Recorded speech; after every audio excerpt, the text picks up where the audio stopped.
Bonjour et bienvenue. Aujourd'hui, je voudrais vous parler du délai de rétractation de 14 jours instauré en juin dernier sur la plateforme CPF, compte personnel de formation.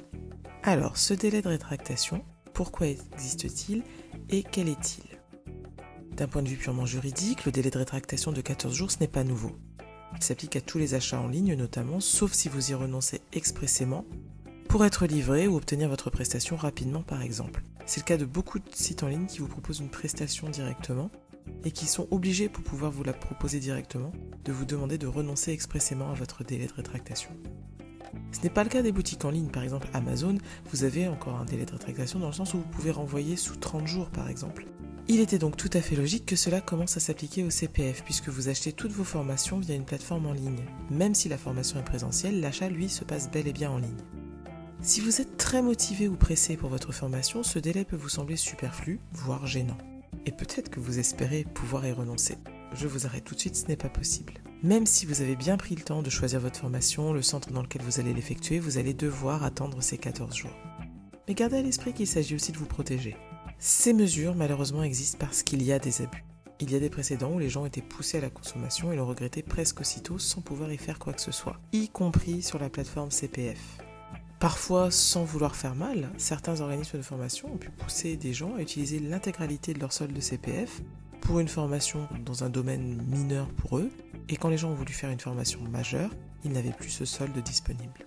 Ça, je pense que ça s'explique parce que les organismes de formation en question étaient un petit peu historiques, ils avaient l'habitude de travailler avec des entreprises dans le cadre du DIF, et c'était des budgets plus ou moins annuels, il y avait en gros 20 heures par an par personne, et du coup c'était des budgets assez fixes, et ils n'ont pas vraiment géré la transition.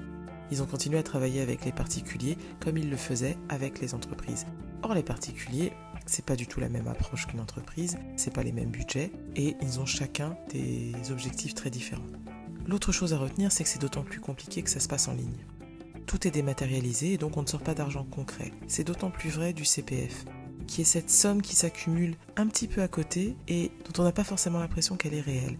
Elle est là et elle nous donne l'impression qu'on va avoir des formations entre guillemets gratuites. C'est d'ailleurs un argument qu'on voit parfois, formez-vous gratuitement. Non, ce n'est pas gratuit. Il n'y a pas de formation vraiment gratuite, sauf les MOOC, et en général qui donne lieu à quelque chose de payant derrière. C'est pas gratuit, cet argent vous l'avez gagné, même si il apparaît d'un seul coup parce que vous découvrez le CPF. Cet argent, vous l'avez gagné, vous l'avez accumulé en travaillant, et il fait partie de toutes les retenues, vous savez, qu'il y a entre votre salaire brut et votre salaire net. Donc non, ce n'est pas gratuit, non, vous n'êtes pas en train d'utiliser de l'argent magique qui n'existe pas, c'est bel et bien à vous, c'est vous qui l'avez gagné. C'est pas quelque chose qu'on vous donne comme ça pour vous faire plaisir, c'est pas un cadeau, c'est quelque chose que vous avez gagné en travaillant, et c'est pour ça que le CPF maintenant est attaché à une personne et puis à une entreprise, puisqu'avant, les gens perdaient leurs droits en fait. Et donc malheureusement, il y a eu des pratiques considérées comme frauduleuses, parfois comme je disais par des organismes qui n'avaient pas bien géré leur transition et qui n'avaient pas adapté leur façon de travailler à leurs nouveaux clients. Et puis malheureusement, parce que ça a toujours été une réalité, il y a des pseudo-organismes de formation qui existent pour l'argent et qui sont là uniquement parce qu'il y a de l'argent dans la formation et qu'ils en veulent une part. Évidemment, en général, ce sont des organismes où on recrute les formateurs, passez-moi l'expression, à l'arrache quand il y a un besoin, où on ne va pas recruter forcément sérieusement, etc. Et c'est pour ça qu'il y a de plus en plus de labels qualité qui se développent par rapport à ça.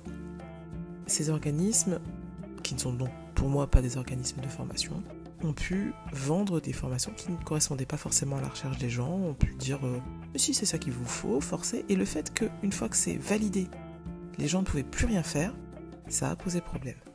Et les gens se sont retrouvés piégés et ils ont perdu leur droit CPF un peu bêtement.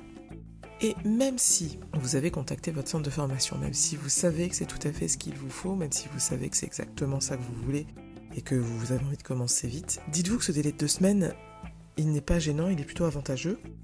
Parce qu'avant de démarrer votre formation, vous aurez un peu d'administratif à régler, la convention de formation à signer, voir comment va se passer le suivi de l'assiduité.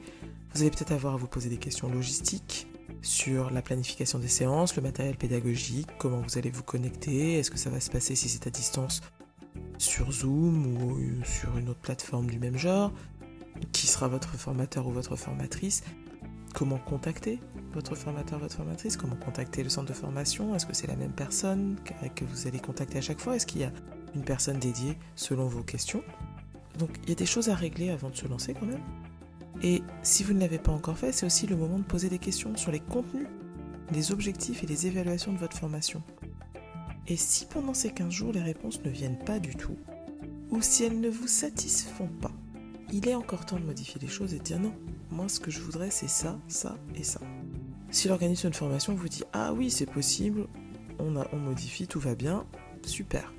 Si l'organisme de formation vous dit c'est pas tout à fait ce que vous avez commandé, permettez-moi de vous proposer autre chose qui correspond mieux à votre demande, vous pouvez à nouveau réévaluer si en termes de financement, etc. c'est possible pour vous. Et vous pouvez changer de formation puisque vous êtes encore dans le délai de rétractation. Donc vous pouvez encore dire non, ça on fait marche arrière, et puis j'en prends un autre, et puis il y aura de nouveau un délai de rétractation, mais il vaut mieux attendre un petit peu plus et avoir vraiment ce qu'on veut. Et si l'organisme n'est pas très sérieux, vous allez le voir en fait. Vous allez le voir si un organisme ne vous répond pas avant de commencer votre formation, si on vous répond de façon floue, si on vous dit mais si c'est ça, c'est bon, mais qu'il n'y a rien de bien clair, si on vous fait surtout pas d'écrit. Méfiez-vous, si on vous dit oui au téléphone, mais que vous n'avez pas un écrit qui vous dit que c'est bon, eh bien tout ça, c'est le moment de vous dire peut-être c'est pas ce que je voulais, ou en tout cas, il m'a dit oui au téléphone, j'ai demandé à ce qu'on me dise oui par email, par écrit, à ce que ce soit dans la convention par exemple. Donc voilà dans les grandes lignes, bien sûr on n'aime pas toujours attendre, mais même si vous ne sortez pas le budget de formation de vos fonds personnels, gardez en tête que c'est votre travail qui vous a fait gagner votre solde CPF, c'est bien de l'argent que vous avez gagné, donc cet argent mieux vaut le dépenser de manière avisée plutôt que de regretter par la suite, et c'est pour ça que la Caisse des dépôts a voulu ajouter ce délai de rétractation. Voilà, formez-vous bien.